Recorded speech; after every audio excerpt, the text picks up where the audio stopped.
한국 야구의 레전드 이만수 집사가 이끄는 라오스 야구 대표팀이 2018 인도네시아 자카르타 팔렘방 아시안게임에 처음으로 출전합니다.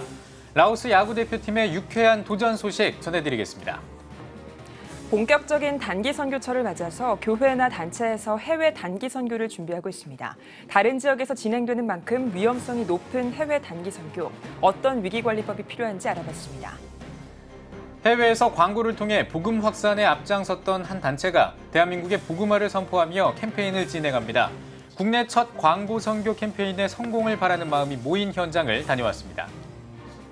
제주도에 대거 입국한 예멘 난민들을 바라보는 시선이 엇갈리고 있습니다. 찬반이 팽팽하게 맞서는 가운데 정부가 뒤늦게 대책을 내놨습니다.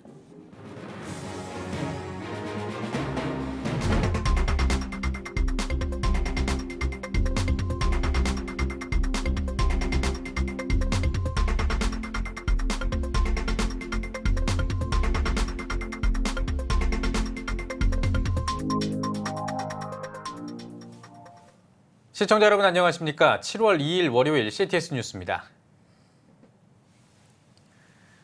한국 야구의 레전드 이만수 감독이 4년 전에 야구 불모지였던 라오스로 넘어가서 야구를 전파했습니다.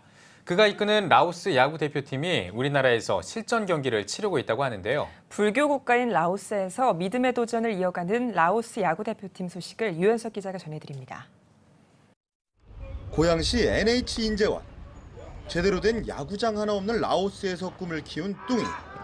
뚱이는 라오스 야구 국가대표로 2018 인도네시아 자카르타 팔렘방 아시안게임에 출전합니다.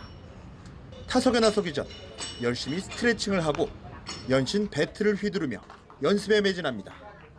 처음으로 출전하는 아시안게임이라 두렵지만 하나님을 의지하며 유쾌한 도전을 할 것이라고 다짐합니다. ที่พ่อจะไปอาเซียนเกมนี้เพื่อว่าเขาก็จะไปแข่งขันถึงว่าพวกเขาจะชนะหรือแพ้เขาก็จะขอมีประสบการณ์และก็พวกเขาจะเอาแบบอย่างให้ประเทศชาติเราของพวกเขาทั้งหลาย 라오스 야구 국가대표팀과 연습 경기를 치른 SS 베이스볼팀. 최선을 다해 연습 경기에 임하며 라오스 대표팀의 유쾌한 도전을 응원했습니다. 라오스 팀이 처음 그 아시안 게임에 출전하는 것이 많이 두렵기도 할 거고 또 떨리기도 할 거예요. 하지만 우리 권영진 감독님 또 박종철 코치님이 너무나 많이 수고해 주시고 또 잘 가르쳐 주셔서 배운 그대로 한다면 1승의 기적이 일어나지 않을까 저희들은 기대하고 또 기도하고 있습니다. 8월 아시안 게임에 첫 출전하는 라오스 대표팀. 라오스 야구 대표팀의 이번 아시안 게임 출전에는 믿음의 지도자의 헌신이 있었습니다. 바로 한국 야구의 레전드인 인천 은혜교회 이만수 집사입니다. 이 집사는 라오스 야구의 아버지나 다름없습니다. 사제를 털어 라오스 최초의 야구팀을 창단했고 구단주로 대표팀을 이끌고 있습니다. 이 집사는 라오스 야구 대표팀의 창단은 하나님의 은혜라며 라오스 야구 대표팀의 유쾌한 도전을 위해 많은 기도와 응원을 부탁드린다고 강조했습니다. 우리 선수들이 이제 경기를 통해서 이제 많은 경험을 좀 쌓았으면, 또는 뭐 바라는 것은 이 선수들이 야구를 통해서 이제 라오스에 있는 그 청소년들한테 야구를 많이 이제 보급시키고 싶은 그런 마음입니다. 2018 인도네시아 자카르타 팔렘방 아시안 게임에 출전하는 라오스 국가대표팀. 이들의 도전은 이제부터 시작입니다. CTS 뉴스 유현석입니다. 여름철이 되면 많은 교회와 선교단체들이 해외 단기 선교를 떠나는데요. 타지에서 진행되는 만큼 돌발적인 위기나 변수도 늘 고려해야 될 것 같습니다. 해외 단기 선교를 나가서 위기에 처했을 때 어떻게 해야 할지 알아봤습니다. 장현수 기자입니다.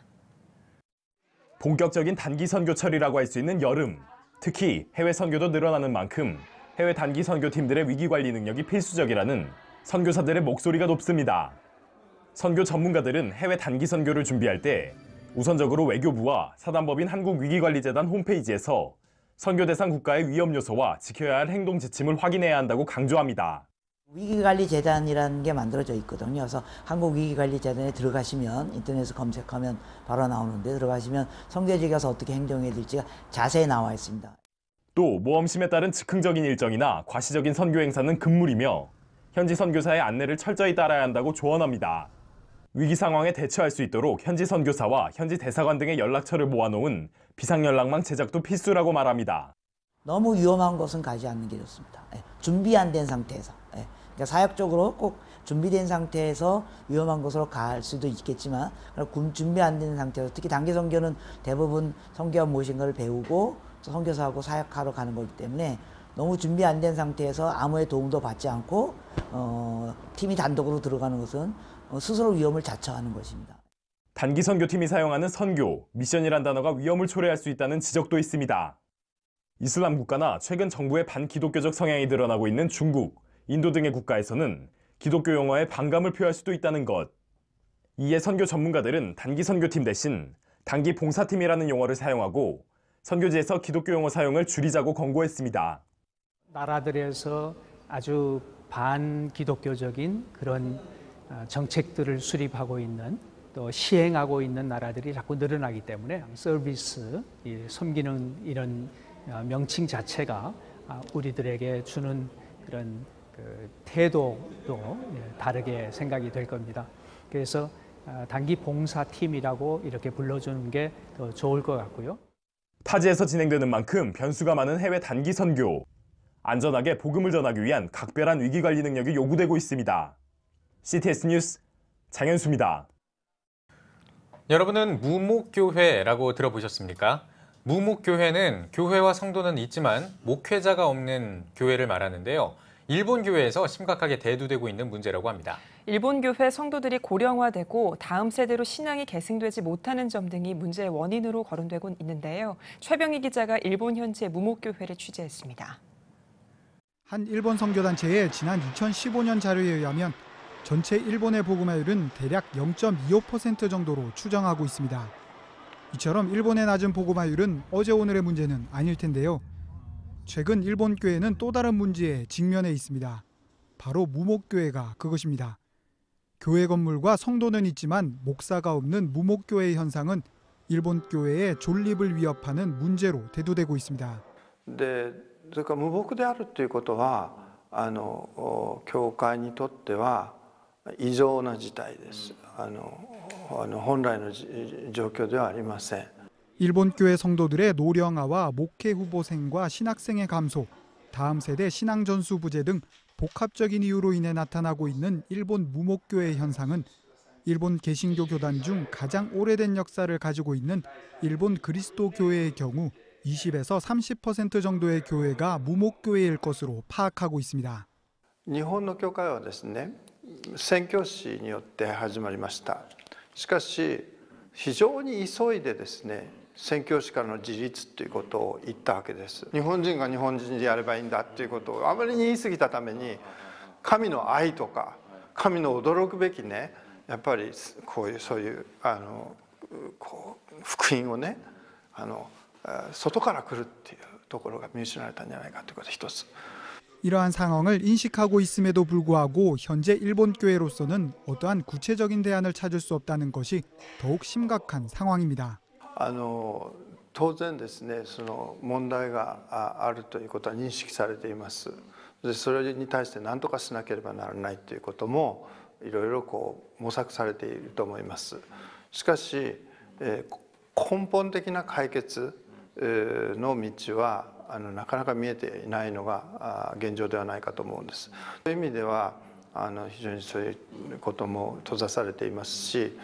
복음의 타자성을 잃어버린 일본 교회가 150여 년이 지난 오늘 무목교회 현상이라는 교회의 존립을 위협하는 위기 앞에 직면하고 있습니다. CTS 뉴스 최병입니다.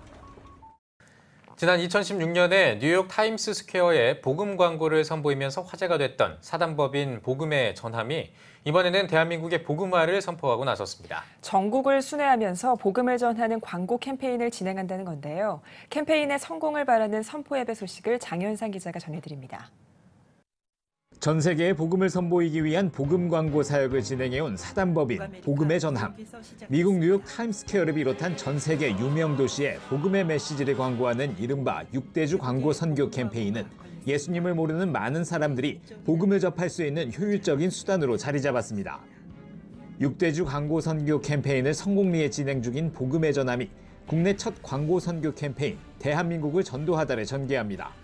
대한민국을 전도하다 캠페인은 경상권, 전라권, 충청권, 제주권, 강원권, 경기권, 그리고 서울특별시의 7개 권역을 나눠 복음을 광고하겠다는 겁니다. 캠페인 시작을 하루 앞두고 성공적인 프로젝트를 바라는 마음을 모은 워십 포 코리아가 개최됐습니다. 복음에 전한 관계자를 포함해 500여 명이 참석한 가운데 진행된 행사는 국내외 복음 광고의 모델로 활동해온 연예인들의 재능 기부로 진행돼 이목이 집중됐습니다. 7월부터 경상도를 시작으로 본격적인 출발을 알리는 캠페인. 복음에 전한 고정민 이사장은 경상도를 시작으로 막을 올리는 캠페인이 주님 뜻 안에 온전히 진행되길 바란다며 많은 기도와 관심을 당부했습니다. 정말 이 자리는 예배의 자리가 돼야 될 거라고 생각했습니다. 그게 몇 분이 모이시던 정말 하나님께 먼저 예배하는 자리가 됐으면 좋겠다는 마음으로 이 자리가 준비가 됐고요. 정말 기도해 주셔야 됩니다. 이곳에서 기도의 힘을 모아서 그곳 경상도에서 기도의 힘을 받아서 이어질 거라고 생각합니다. 한편 대한민국을 전도하다 캠페인은 7월부터 각 도시를 순회하며 주요 건물을 비롯한 도시의 크고 작은 교회들의 건물에 복음 광고를 노출하고 거리 전도와 방송으로 복음의 확산에 앞장설 계획입니다. CTS 뉴스 장현상입니다. 올해 들어 제주도에 예멘 국적의 난민 500여 명이 몰리면서 이들을 어떻게 대해야 될지 의견이 엇갈리고 있습니다. 난민을 가장한 불법 체류라는 주장과 난민들의 생계를 보장해줘야 한다는 입장이 첨예하게 맞서고 있는 가운데 정부가 뒤늦게 대책을 내놨습니다. 보도에 박세현 기자입니다. 지난 5월 말까지 제주도에 560여 명의 예멘 국적 난민들이 몰렸습니다. 내전을 피해 말레이시아에 머무르다 체류 연장에 실패한 난민들이 무비자 입국이 가능한 제주도로 넘어온 것. 한꺼번에 많은 난민이 제주도로 집중되자 주민들의 거센 항의가 이어졌고 정부는 예멘을 제주 무사증 입국 불허국으로 지정하며 급한 불을 껐습니다. 난민을 바라보는 시선은 극명하게 엇갈립니다. 먼저 국가인권위원회와 시민단체 등은 난민이 위험한 존재라는 생각은 근거 없는 추측에 불과하며 난민들의 생존권이 다른 어떤 가치보다 우선해야 된다고 주장합니다. 가짜 난민에 대한 우려도 현행 법 체계가 갖춰져 있기 때문에 우려할 필요는 없다는 입장입니다. 집단적으로 매도하는 거는 진짜 아니다. 그리고 정말 가짜 난민이 있으면 우리 법 체계에 있다. 그럼 그 법 체계에 따라서 가려내면 될 거 아니냐. 반대의 입장도 만만치 않습니다. 제주도민 난민대책위원회 등 단체들은 난민 중 진짜 난민은 극소수며 대다수의 가짜 난민을 위해 지원책을 이어가는 건 무모하다고 주장합니다. 난민법을 개정해 빠른 시간 안에 진짜 난민을 선별해야 하며 여의치 않을 경우 난민 자체의 수용을 재검토하는 것이 바람직하다는 입장입니다. 우리가 난민들을 수용해야 되고 돌봐야 되는데 과연 우리나라의 행정력이 이만큼 뒷받침될 수 있을지, 그리고 또 우리 국민들이 이런 것을 감당해야 되는데 우리 국민들의 그 세금이 이런 그 진짜인지 가짜인지 판별하는 데 다 쓰여진다면 이거는 현실적으로 때 굉장히 낭비적인 부분이라고 생각이 돼서 난민법 개정에 대한 그 지금 목소리를 내고 있습니다. 한편 정부는 지난 6월 29일 제주 예멘 난민 관련 대책을 내놓은 상황. 6명의 추가 인력을 제주 출입국에 투입해 난민 심사 기간을 최소화하고 난민 거부 관련 이의 신청을 최소화하기 위해 난민 심판원을 도입하겠다는 것.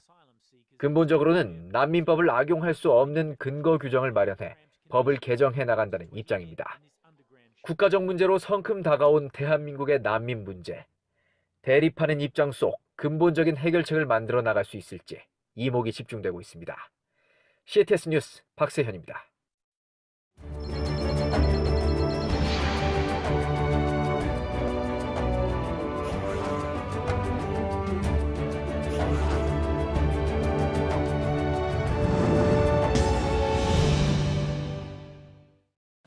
CTS 뉴스는 3.1운동 100주년을 앞두고 3.1운동의 역사를 간직한 교회와 지역, 단체들을 재조명하고 있습니다. 오늘은 전남 여수에서 일제 탄압에 맞서 3.1운동에 앞장선 한 여성을 소개해드리겠습니다. 선교사들에게 배운 기독신앙을 바탕으로 나라 사랑을 실천한 윤형숙 전도사의 발자취를 서세롬 기자가 따라가 봤습니다. 전남 여수시 화양면. 이곳엔 2004년 건국포장에 추서된 순국열사 윤형숙 전도사의 묘가 있습니다. 이곳을 찾은 윤 전도사의 후손들. 사랑하는 나라를 위해 헌신했던 그녀의 공적을 되새겨봅니다. 윤형숙 열사는 그 신앙심이 남달랐습니다. 그래서 그 동사무소에다가 교회를 만들어 놓고 사람들을 모아놓고 열심히 설교하고 그랬던 기억이 납니다. 1900년 태어나 7살에 어머니를 여의고 미국 선교사들에게 교육을 받았던 윤형숙 전도사는 18살의 늦은 나이에 광주 수피아 여학교에 입학했습니다. 당시 여수와 순천, 광양 지역에선 독립선언서를 인쇄하던 중 발각돼 만세운동이 일어날 수 없었습니다. 하지만 대한독립염원의 뜻이 있었던 시민들은 광주로 모여 만세운동에 참여했습니다. 특히 평소 학교에서 선교사들에게 하나님 사랑과 민족 사랑을 배웠던 윤형숙 전도사는 1919년 3월 10일 광주에서 전개된 만세운동에 앞장섰습니다. 1919년 3월 10일 날 광주 만세운동의 선봉에 서서 만세를 부르다가 팔이 잘리고 그 잘린 팔에 있는 태극기가 땅에 떨어지자 자기 팔을 잡는 게 아니고 떨어져 있는 태극기를 다시 오른손으로 들고 대한독립만세를 더 세차게 불러가지고 그 많은 군중들이 보고 감명을 받고 그 함께 더 열심히 운동을 했다. 3.1운동 이후 불구의 몸으로 고향으로 돌아온 윤형숙 전도사는 여수제일교회, 여수중앙교회 등에서 사역하며 문맹퇴치운동, 남북통일과 공산당의 장락상을 전하는 등 개인의 이익보다 민족과 이웃을 먼저 생각했습니다. 저희 여수제일교회에서 전도사님으로 심우하시면서 젊은 청년들에게 국가를 위한 애국운동을 일으키시고 또 문명퇴치운동을 일으키시고 또 하나님 나라를 위해서 어떻게 조국과 민족 앞에 기독교인들이 역사 가운데서 또 헌신할 수 있는가 아주 진한 애국적 신앙의 유산을 물려주신 훌륭한 믿음의 어머니이셨습니다. 1950년 6.25 전쟁 당시 인민군의 반동분자라 낙인 찍힌 윤형숙 전도사는 손양원 목사를 비롯한 약 200여 명과 함께 인민군에 의해 죽임을 당했습니다. 우리 후손들이 이분이 얼마나 어떻게 어려운 생활을 하면서 나라를 사랑했는가에 대해서 알고 앞으로 자라나는 후손들이 이게 더 열심히 더 나라를 사랑하는 마음을 가졌으면 좋겠다. 그 사업을 위해서 독립유공자 유족회를 비롯해서 모든 단체들도 한꺼번에 나섰으면 참 좋겠다. 3.1 만세운동과 6.25 전쟁을 거치며 누구보다 격정적인 삶을 살아온 윤형숙 전도사. 그녀의 삶은 하나님 사랑, 그리고 나라와 민족 사랑이 먼저였습니다. CTS 뉴스 서세롬입니다. 한국기독교연합이 병역 거부 처벌과 대체복무제 도입에 관한 입장을 밝혔습니다. 한기연은 논평을 통해 병역 거부 처벌 합헌은 환영하지만 대체복무제 도입은 우려한다고 입장을 전했습니다. 논평에는 대체복무제가 병역 기피자들의 도피처가 된다면 성실하게 군에 입대하는 국민과의 형평성에 어긋난다면서 신성한 의무를 거부한 사람에게 혜택이 돌아가는 국민 역차별 문제가 심각한 사회 문제로 대두될 것이라고 우려를 표했습니다. 이어 분단된 우리나라의 현실에서 군대에 가는 것은 국가를 위해 국민이 져야 할 신성한 의무라면서 국회가 이 점을 명심해야 한다고 당부했습니다. 동성애 문제 대책 국제위원회가 제2차 탈동성애 인권 전 세계 동시 캠페인을 시작했습니다. 지난 28일에 시작된 캠페인은 가나와 미얀마, 미국 등 10개국에서 진행되며 탈동성애 인권 선언문을 낭독하고 UN 사무실이나 지역 랜드마크에서 탈동성애 인권과 관련된 피켓을 들고 사진을 찍어 UN에 제출하는 방식으로 진행됩니다. 동성애 문제 대책 국제위원회는 유엔은 동성애자보다 더 소수자인 탈동성애자들의 인권을 먼저 보호하라고 촉구했습니다. 일제강점기에 신사참배를 강요하고 군국주의 찬양에 앞장섰던 일본 불교계 1년 정종의 서울시 법인 허가 움직임과 관련해 기독교계가 강력하게 반대 입장을 나타냈습니다. 한국기독교총연합회 관계자는 군국주의를 찬양하고 신사참배를 강요하며 우리 민족을 혹세무민한 단체의 법인 설립은 있을 수 없는 일이라면서 종교계를 넘어 범국민적으로 반대운동을 펼치고 실체를 알려야 한다고 밝혔습니다. 한국기독교총연합과 기아대책이 업무협약을 체결하고 한국교회의 위상을 제고하기 위한 구제와 섬김 사역을 확장하는 데 협력하기로 했습니다. 업무협약식에서 한교총 최기학 공동대표회장은 한국교회가 하나 되고 땅끝까지 떡과 복음이 전해지길 소망한다면서 기아대책과 함께 구제와 선교에 힘을 모으겠다고 전했습니다. 이어 기아대책 유원식 회장은 한국교회 총연합과 함께 미션 선교의 파트너로서 기아대책의 역할을 감당하는 데 최선을 다하겠다고 밝혔습니다. 고신대학교가 지난 29일 손양원 기념홀에서 베트남과 싱가포르로 해외 봉사활동을 떠나게 될 2018 하계 글로벌 역량 강화 교육단의 발대식을 가졌습니다. 발대식에서 고신대학교 안민 총장은 이번 활동을 통해서 비전을 발견하고 섬김의 놀라운 능력을 경험하는 시간이 되길 바란다면서 격려사를 전했습니다. 글로벌 비전과 글로벌 진로 리더십 프로그램으로 마련된 고신대학교의 2018 하계 글로벌 역량 강화 교육단은 오는 8월에 각각 단원 43명과 16명이 베트남과 싱가포르로 떠날 예정이며 현지에서 문화 교류와 의료 봉사, 기업 및 대학 탐방과 신학 교육 등의 일정을 소화하게 됩니다. 한국 크리스천 기자협회의 하계 수련회가 열렸습니다. 할례가 아니라 십자가를 주제로 설교를 전한 CBS 방송위원 나이영 목사는 기독 언론이 이 땅에 존재하는 이유는 복음을 전하고 한 영혼을 살리는 이 일을 해야 하기 때문이라면서 십자가를 전하는 사명자로서 뜨겁게 기도하면서 하루하루를 살아가는 기독 언론인들이 되길 바란다고 전했습니다. 한국 크리스천 기자협회 표현모 부회장의 사회로 시작된 예배는 묵상기도와 찬송, 성경 봉독과 설교, 축도, 레크리에이션의 순서로 진행됐습니다.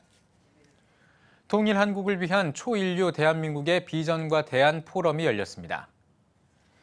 포럼에서 강의를 전한 협성대 홍순원 교수는 모든 소유는 하나님으로부터 왔다는 생각을 바탕으로 청지기적인 사명을 수행하는 그리스도인의 역할이 절실한 시대라고 전했습니다. 이어진 분야별 발제에서는 정근모 장로를 비롯한 교수와 변호사 등 각 분야 전문가들이 나서서 과학과 법률, 경제와 ICT 분야에 대한 비전과 대안을 제시했습니다.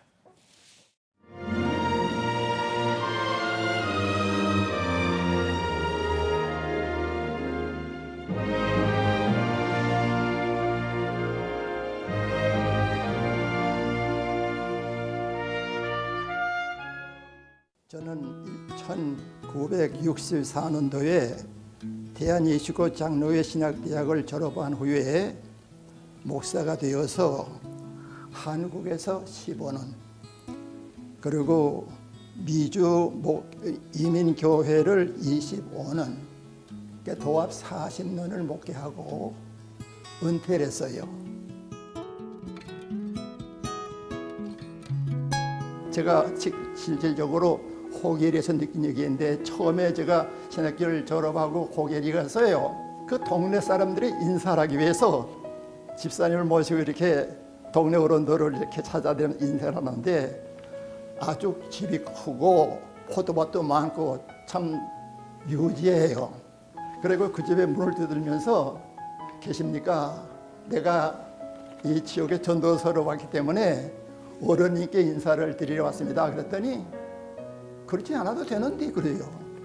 내가 잠깐 들어가서 기도 한번 하고 가도 됩니까? 물어봤더니 마집 어디서 들어오세요 그래요. 그러니까 들어가서 열심히 기도를 했습니다. 그리고 뭐라고 하니 다음 주일에 교회 나오십시오. 그렇게 전도 안 되던 사람이 교회 나왔어요. 어머니 모시고 자기 부인과 아이들 다 데리고 나왔다고요.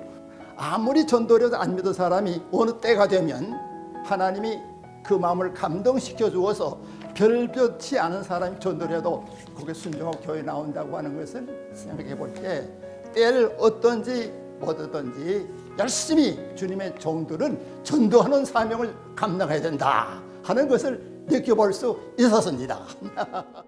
목사 생활을 한 40년 하고 은퇴를 하고 내가 느끼는 건 뭔가 하면은 목회라는 것이 결코 쉬운 건 아닌데 사명감이 강할 때는 목회가 쉬워요.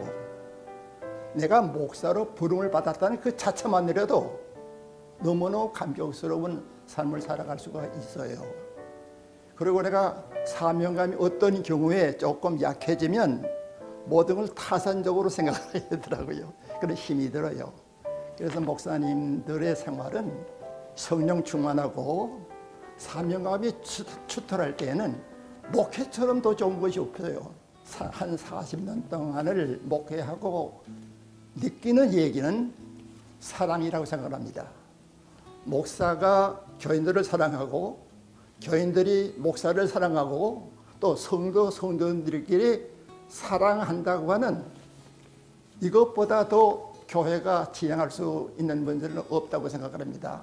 고린도전서 13장에도 사랑장이 있지 않습니까? 한 장을 활용해서 사랑이 없다면 아무것도 아니다. 그래서 사랑하지 않으면 교회가 아무 유익이 없다고 하는 그런 말씀으로 제가 묻는 말씀에 대답을 하고 싶습니다.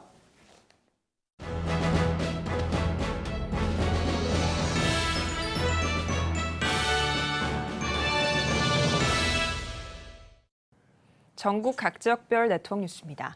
충남 당진에 충남 지역 최초의 교회가 있습니다. 그동안 그 역사가 제대로 조명되지 못해 왔는데요.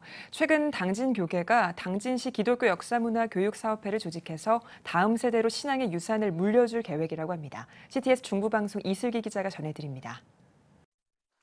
당진시 기독교 역사문화 교육사업회가 첫 사업으로 당진 개신교 전래가정과 그 의미라는 주제로 심포지엄을 열고 충남 지역교회의 역사를 재조명하는 시간을 가졌습니다.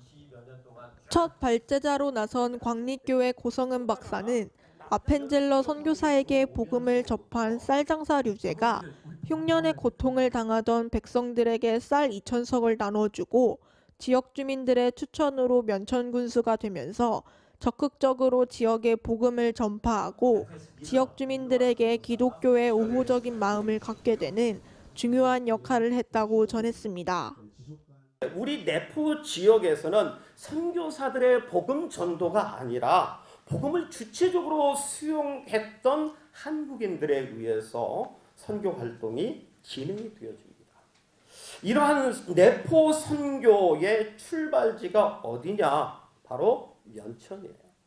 그래서 이러한 면천에 기독교 복음을 들고 온 이가 누군가 하면 류제.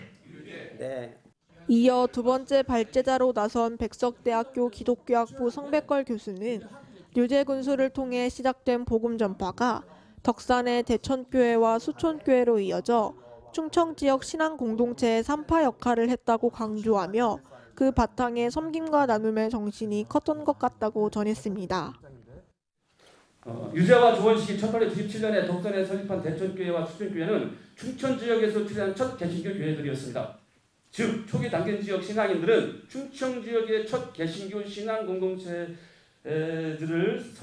신앙 설립에 산파 역할을 했던 것으로 보입니다.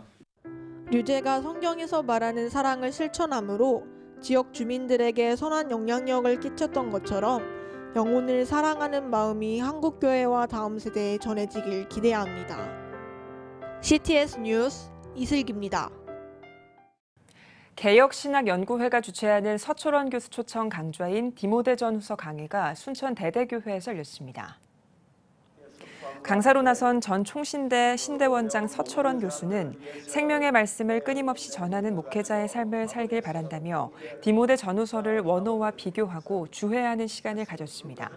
개혁신학연구회는 개혁신학을 정리하고 연구해서 한국교회의 바른 위상을 세우고자 설립됐습니다. 대한예수교장로회 통합총회 순천노회 여전도회 연합회의 제32회 권사수련회가 순천 세관교회에서 열렸습니다. 개회 예배에서 순천 세관교회 김진영 목사는 권사라는 직분을 통해 예수님의 도를 따르는 참된 제자의 삶을 살길 바란다고 전했습니다. 이어 광주 제1교회 권대현 목사가 허물어진 벽을 통한 새로운 패러다임 건축이란 주제로 강의했습니다. 한카 문화교류협회가 한국과 캐나다 수교 55주년을 기념하는 감사 예배를 드렸습니다. 말씀을 전한 한센일 선교회장 이광선 목사는 한국 선교 초기에 184명의 캐나다 선교사들이 있었고 평양 대부흥의 전신이었던 원산 대부흥을 이끈 것도 캐나다 출신 하디 선교사였다며 캐나다 수교는 55주년이지만 이미 100여 년 전부터 하나님께서 영적인 언약을 맺어주셨다고 전했습니다. 한카 문화교류협회 상임회장 박경진 장로는 환영사에서 캐나다 선교사들을 통해 학교와 병원이 만들어지고 전쟁의 상처 속에서 파병으로 위로를 건넸기에 지금의 한국이 있을 수 있다고 말했습니다.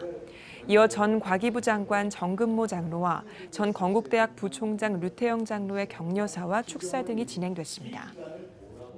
서울에서 오늘 기념 감사 예배를 드리고 캐나다에 가서 55주년 문화행사를 50주년 행사는 밴쿠버에서 했는데 55주년 기념행사는 토론토에서 교민들과 함께 양국의 문화교류의 그 역사적인 문화행사를 하려고 준비를 잘 이렇게 하고 있습니다.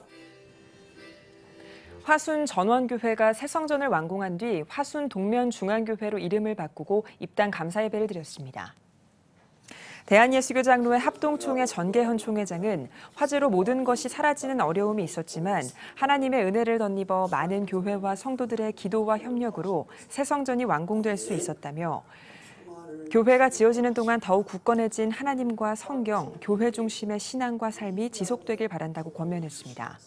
화순 동면중앙교회 전몽선 목사는 교회를 위해 도움의 손길을 보내준 모든 분께 감사의 마음을 전하며 받은 사랑과 은혜를 흘려보내는 화순 동면중앙교회가 되도록 힘쓰겠다고 인사를 전했습니다.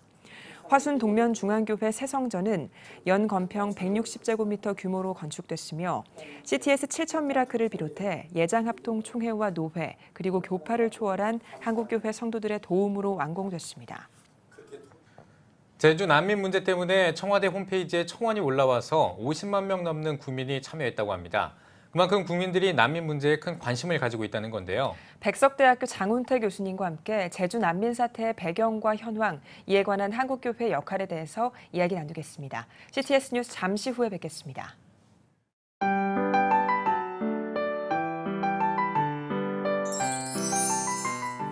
오늘날 다음 세대 선교 현장은 해외 어느 선교지보다도 복음화율이 낮은 복음의 불모지입니다. 한국교회 청소년이 급격히 감소하는 상황에서 교회 학교는 물론 다음 세대를 향한 선교적 접근이 너무나 어렵습니다. 아름다운 신앙 계승은 교회의 사명이기에 한국교회와 성도들이 당장 눈에 보이는 결과를 기대하기보다 지속적인 기도와 관심이 이어지길 소원합니다. 한국교회의 미래는 다음 세대 신앙 계승에 달려 있습니다. 예수 그리스도의 은혜와 하나님의 사랑이 자라나는 다음 세대와 함께하기를 기도합니다. 다음 세대, 대한민국의 희망입니다. 이 캠페인은 대한예수교 장로회 통합총회와 함께합니다.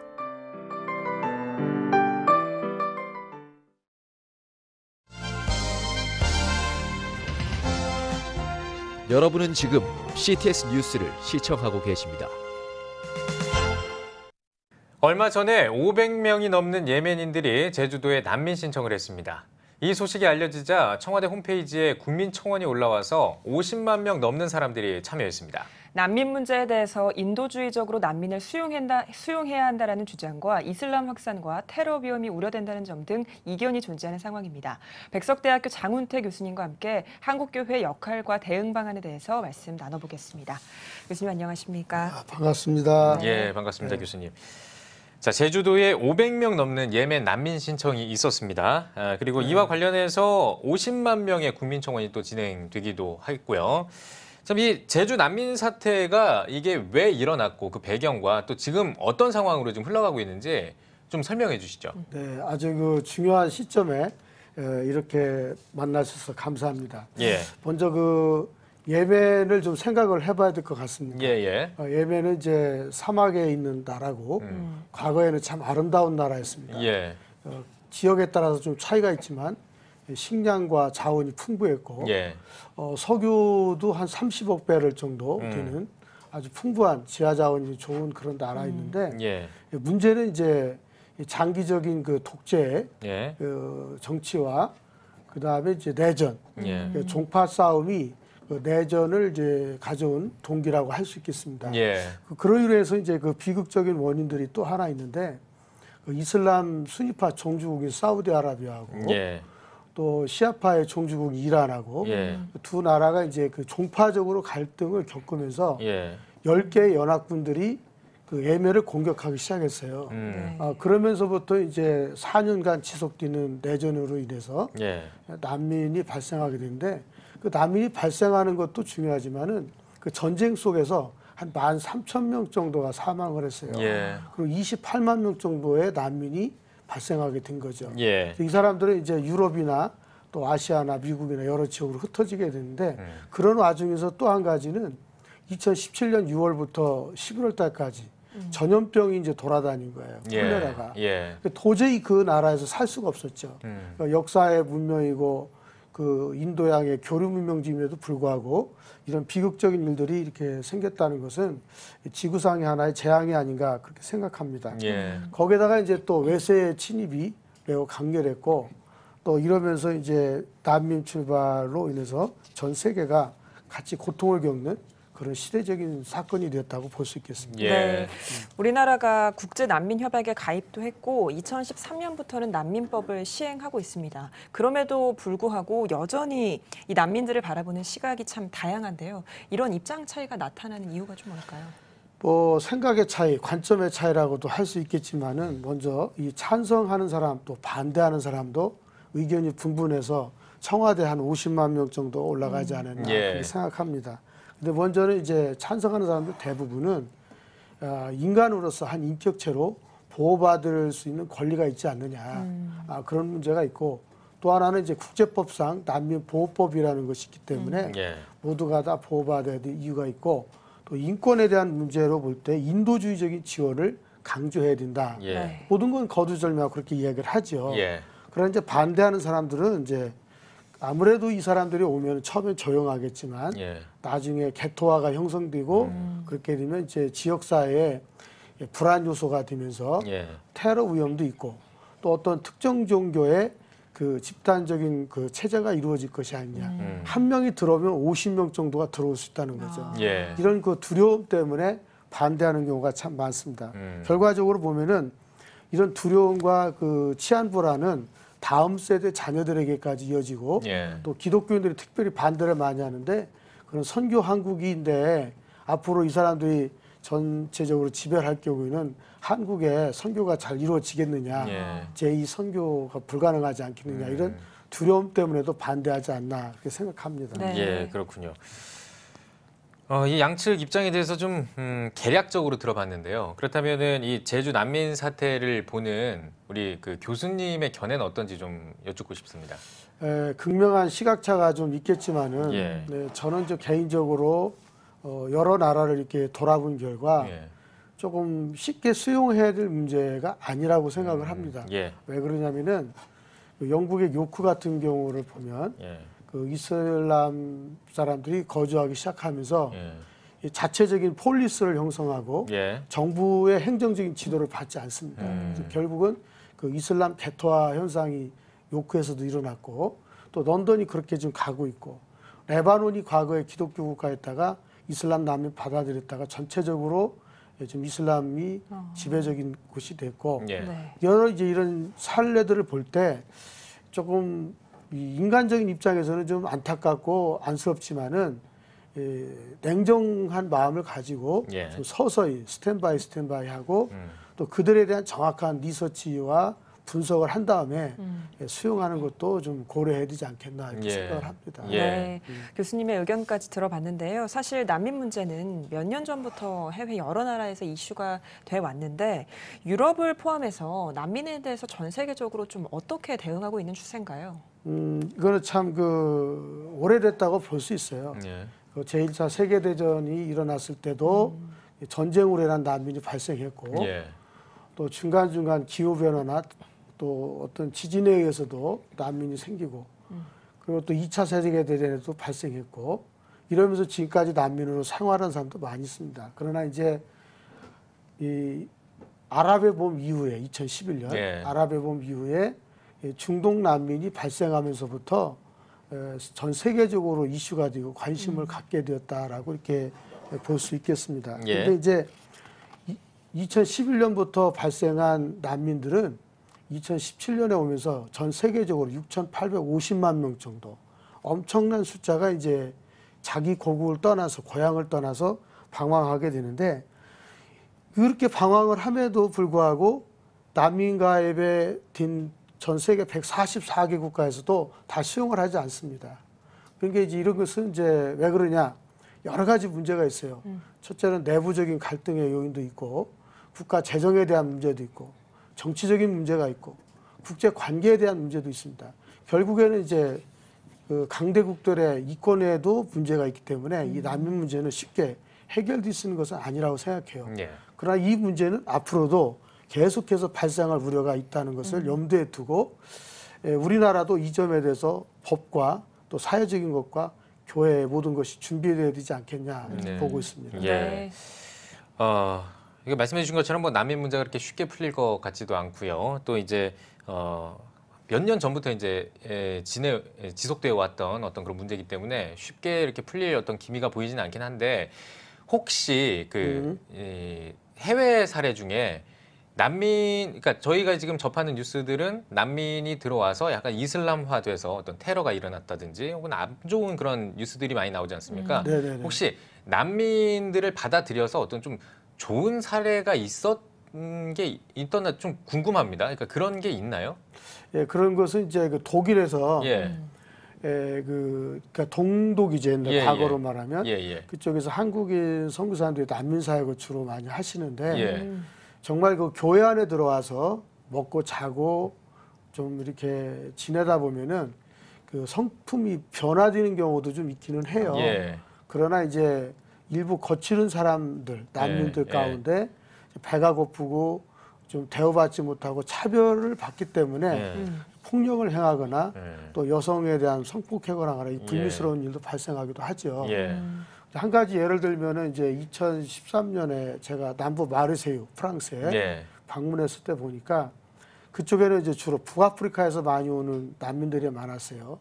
알제리, 모로코, 리비아 뭐 이런 튀니지인데 이분들을 이제 교회가 이제 카톨릭 교회가 받아서 수용해주고 재워주고 식량도 먹여주고 했는데 결국은 교회가 힘에 부딪혀서 그 교회 문을 닫은 경우도 있습니다. 그러니까 이런 문제점도 있기는 해요. 좋은 면도 있지만 교회가 좀 너무 힘들어하는 경우도 있으니까 이런 부분은 우리가 참고할 필요가 있다. 예, 알겠습니다. 현실적으로 분명히 좀 어려운 부분도 있다 이런 말씀을 해주셨습니다.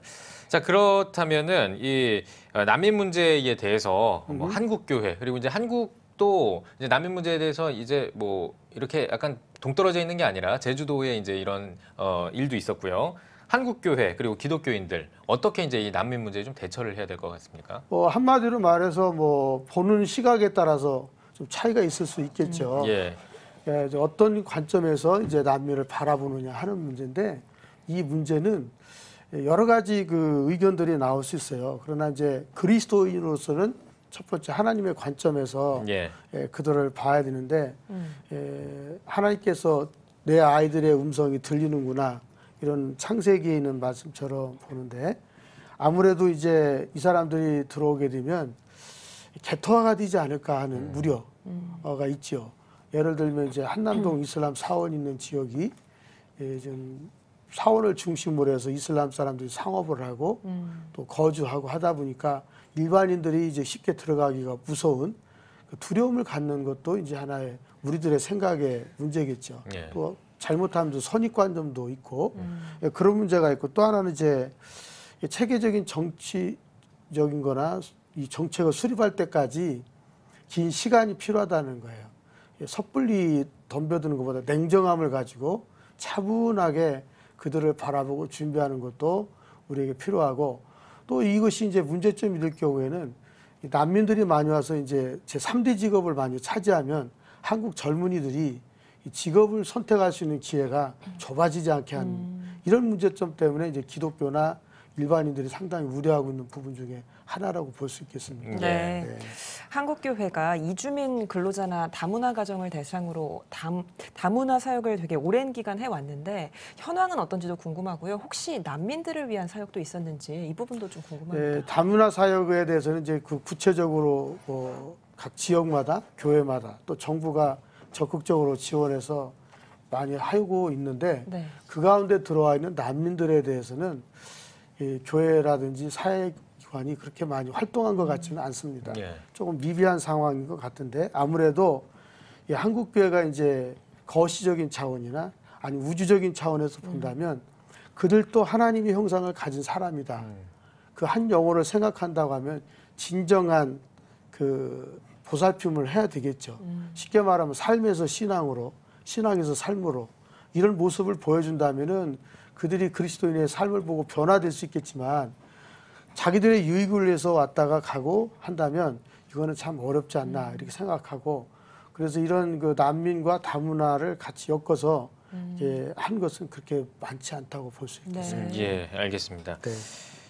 사실 뭐 그 난민들 중에 그러니까 정말 그 어려운 어떤 사람들 그러니까 뭐 난민들이 다 어렵겠습니다만 이런 사람들 돕는 거는 정말 인도적으로 해야 되겠습니다만 사실 네. 우리가 걱정하는 거는 그렇게 이제 순수하게 도와주면 좋은데 그 안에 어떤 그 이슬람이라든지 어떤 그 종교가 와서 혹시 우리의 어떤 그 신앙을 좀 해칠까 봐 이런 것들이 좀 걱정이 되는 거 아니겠습니까? 이런 부분에 대한 어떤 한국 교회의 그러니까 한국 교회가 그 난민 사역도 어느 정도 하고 있고 여기에서 이제 한국 교회가 그런 부분들을 좀 그러니까 자정하고 약간 뭔가 이렇게 방어하면서 이렇게 사역할 수 있는 어떤 그런 방법 같은 거는 어떤 방법이 있을까요? 좀 굉장히 어려운 문제이긴 한데요. 예, 질문하기도 좀 어렵네요. 예. 그 문제는 좀 쉽게 얘기하면은 예. 이제 교회가 예. 온 민족을 사랑한다, 온 세계에 있는 사람을 사랑한다. 이것이 전제가 돼야 되는데 예. 이 사랑만 가지고 그 사람들이 다 돌아오겠느냐 하는 이제 의구심이잖아요. 예. 그러면서 그 의구심 안에 내포되어 있는 편견, 선입관 이런 것도 있고 또 그 사람들이 교회 안으로 들어올 때는 자기가 배가 고프고 예. 또 어떤 거주하고 싶은 그 루트를 마련하기 위해서 오는 거기 때문에 예. 사람 속을 알 수가 없는 거죠. 예. 이제 한 가지 예를 들면은 2008년도에 제가 우즈벡에 갔을 때 그 한국에서 왔던 사람을 만났어요. 예. 근데 그분이 이제 포항에 있었는데 자기는 교회도 가보고 다 왔는데 고향에 와서 결국 이슬람으로 나는 돌아왔다. 출석했지만 예. 한국에서 참 도움을 많이 받았다. 예. 그래서 여기 와서 내 사업도 할 수 있는 토대가 되긴 했는데 결국은 자기 이익을 위해서 교회에 돌아오고 어느 정도 자리가 잡은 고향으로 돌아가는 이런 것 때문에 신뢰성에 대한 문제도 있지 않겠나. 그래서 만약에 교회가 이제 그들을 잘 도우려고 한다면 정말 상호 신뢰성 관계 이것이 좀 돈독하게 이루어져야 된다고 보고 있고요. 예. 또 그 보면에 이제 이들에 대해서 이제 정말 내가 수용하려고 한다면 그 다각적인 검토와 그 역사적인 측면과 종교적인 측면, 정치적인 측면, 인간의 성품 예. 뭐 이런 것까지 좀 검토가 필요하지 않나 생각합니다. 참 어려운 문제네요. 어려운 예. 문제입니다. 이게 뭐 쉽지는 않아요. 한두 명 들어오면은야 뭐 그렇게 네, 할 수 그렇죠. 있겠습니다만 예. 갑자기 또 이렇게 많은 사람들이 네, 그럼요. 온다고 하니까. 알겠습니다. 그렇다면 이 세계 난민 문제를 대하는 한국 교회는 그러니까 지향점, 그러니까 어떤 쪽에 좀 이렇게 중점을 두고 나아가야 될까요? 난민 문제에 대해서. 앞으로 이제 한국교회도 이 문제에 대해서 이제 벗어날 수 없는 아주 심각한 문제가 왔고 예. 우리의 과제로 주어진 것 같습니다. 예. 이럴 때 이제 우리가 해야 될 일들 가운데 하나가 지역주의를 좀 탈피하고 예. 정부와 교회가 하나 되는 모습을 좀 보여서 같이 가야 된다고 생각하고 예. 또 하나는 이제 그들의 인권도 중요하지만 내국인의 인권도 중요하다는 예. 걸 생각하고 양면성을 가지고 정책을 펼쳐야 되지 않겠냐 하는 것이고요. 그리고 또 하나는 이제 우리가 생각하는 것들이 쉽지 않게 풀렸기 때문에 난민들도 한국에 대한 희망을 좀 버려라. 왜냐, 한국에 오면 잘 살 수 있다. 제주도 왔다 서울로 갈 수 있다. 이런 희망을 좀 버리고 가능하면 자기 고국에서 살아갈 수 있는 방법을 모색하도록 해주고 그다음에 이제 만약 이 사람이 와서 어느 정도 기간을 머무르면 다시 본국으로 돌아가도록 그 조치를 취해주는 방법도 난민 문제 해결의 한 방법 가운데 하나라고 생각합니다. 예. 또 이제 결론적으로 말하면 난민의 출발부터 도착까지 전 과정을 실천적으로 또 실질적으로 논의해서 이 대안을 구성하는 TF팀이 좀 필요한 것 같아요. 예. 교회는 교회대로, 정부는 정부대로 또 사회 문제와 다학적인 측면에서 이런 것을 구성하지 않으면 앞으로 이 문제는 내전의 문제까지 먼 훗날에 예. 갈 수 있다고 볼 수 있습니다. 이거는 예. 뭐 빠른 시일 내로 오는 건 아니지만 그래도 4, 50년 후에는 이런 한국도 레바논이나 또 예. 요르단이나 또 중동의 문제처럼 이런 문제가 발생되지 않을까 하는 조심스러운 생각도 해봅니다. 예, 그러지 말라는 법이 없기 때문에 그렇죠. 더더욱 지금 이제 한국 교회라든지 정부라든지 확실한 어떤 그 기준점을 가지고 이 문제를 대처를 해야 될 것 같다 이런 생각이 드는군요. 그렇죠. 네. 예. 꾸준한 연구가 필요한 거죠. 네. 교수님 마지막으로 난민 문제에 대해서 한국교회 성도님들께 당부의 말씀과 또 기도 제목도 함께 나눠주시면 고맙겠습니다. 네, 한국교회는 이제 그 난민이 다 이슬람이라는 좀 생각을 좀 탈피했으면 좋겠고요. 특별히 제주도에 온 난민들은 다른 난민하고 좀 차이가 있는 것 같습니다. 경제적 난민이라고 생각할 수 있죠. 예. 그들은 지식자들이고 돈이 있는 사람이잖아요. 부르코에 의해서 온 사람들이기 때문에 그들은 되돌아가야 된다고 생각해요. 그러나 이제 일단 이 땅을 밟아서 잠시 머무는 동안에 한국교회는 그리스도의 사랑이 무언가를 좀 그들에게 보여줄 수 있는 넓은 마음이 필요하고 또 영적인 측면에서 볼 때 우리 한국교회가 지나칠 정도로 잠을 자고 있다는 거예요.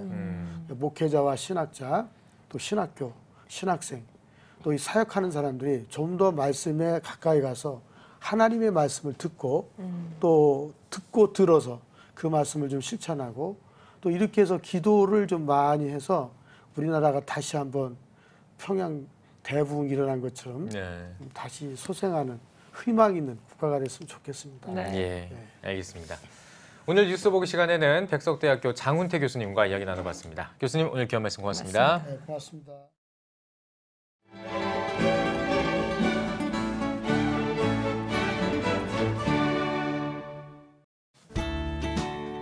내일은 전국에 비가 오겠습니다. 아침 최저 기온은 21도에서 24도, 낮 최고 기온은 24도에서 28도가 되겠습니다. 주간 날씨 봅니다.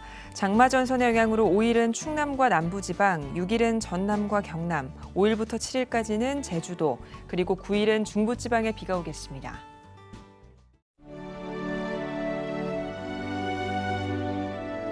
백만인 기도운동에 새롭게 참여하신 분들입니다.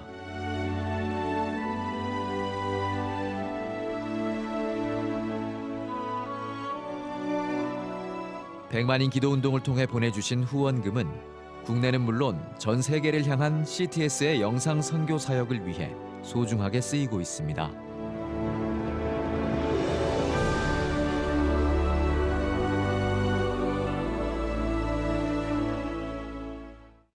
CTS 뉴스 오늘 순서 여기까지입니다. 시청해주신 여러분 고맙습니다.